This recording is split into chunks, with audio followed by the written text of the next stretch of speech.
Isang araw, nagmamaneho sa Cuba,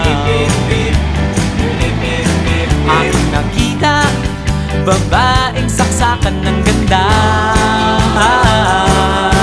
Sinundan ko ang kotse, sinasakyan niya.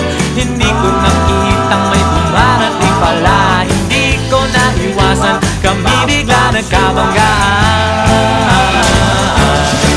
Nung magkamalay, ay nasa ospital na ako.